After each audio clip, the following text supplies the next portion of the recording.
योजना पे लाखों करोड़ों खर्च करती है, तो उस योजना के रखरखाव और मेंटेनेंस के लिए एजेंसियों की भी नियुक्ति करती है। अब लाखों करोड़ों खर्च करने के बाद सरकार किसी योजना को गांव तक पहुंचाने का प्रयास करती है और योजना गांव तक ना पहुंच पाए और उस योजना का लाभ अगर लोगों को नहीं मिल पा रहा है, तो हम उस योजना को धराशायी करेंगे। धराशायी किस लिए कहेंगे वो मैं आपको पूरे इस वीडियो में बता रहा हूँ।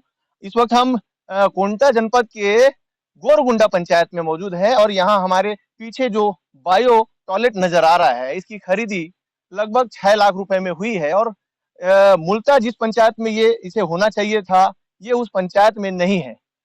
लगभग 1.5 साल पहले इस बायो टॉयलेट को खरीदा गया था और खरीदने के बाद यहाँ किसी कारण से रखा गया था, जिसके बाद ये आज भी गुमनाम है कि आखिर ये किस पंचायत का है।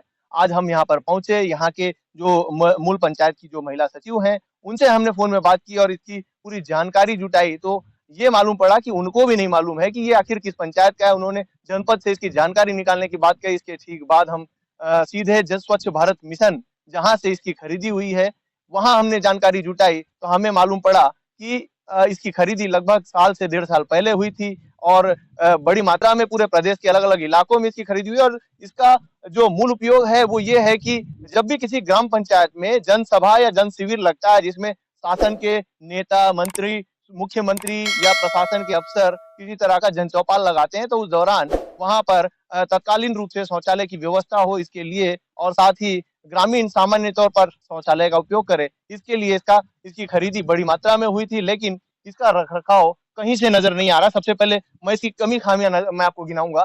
जो गाड़ी के टायर हैं वो पूरी तरह से सड़ चुके हैं, खराब हो चुके हैं, दरवाजे यहाँ से गायब हैं और भी कई कमी खामियां हैं, ये मैं आपको बता दूं। सिंटेक्स यहाँ से गायब हो चुका है, सिंटेक्स भी नहीं है, प्लम्बिंग के जो सामान है वो भी नजर नहीं आ रहे। और सबसे बड़ी बात मैं आपको बता दूं कि 1.5 सालों में यहाँ से गाड़ी का टायर भी गायब हो चुका है।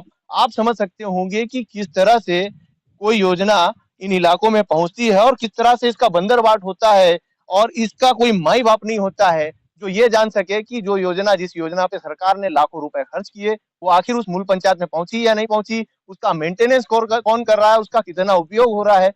आप जो टैक्स पटाते हैं सरकार को, उसी टैक्स से इस तरह की योजनाओं के लिए लाखों करोड़ खर्च किए जाते हैं। तो आप भी इसके हकदार हैं कि आप जो जिम्मेदार हैं उनसे सवाल करें। आप कमेंट सेक्शन में लिख सकते हैं कि ऐसे जिम्मेदारों के ऊपर क्या कार्रवाई होनी चाहिए, और ये जो हुआ है, ये जो योजना आज गुमनाम नजर आ रही है, इसके लिए जिम्मेदार कौन होगा। के सचिव और पंचायत खुशनसीब हैं कि जो भेंट मुलाकात का कार्यक्रम मुख्यमंत्री भूपेश बघेल प्रदेश भर में कर रहे हैं, उस भेंट मुलाकात का कार्यक्रम उस पंचायत में नहीं हो रहा है जिस पंचायत का ये बायो शौचालय है। वरना अधिकारियों के घेरे में वो सचिव होते, वो जिम्मेदार अफसर होते, जिनकी जिम्मेदारी थी इसे मूल पंचायत तक पहुंचाने की, कि शिविर में आखिर जब इस शौचालय की जरूरत पड़ेगी तो उसका इंतजाम तत्कालीन रूप से कैसे किया जाएगा।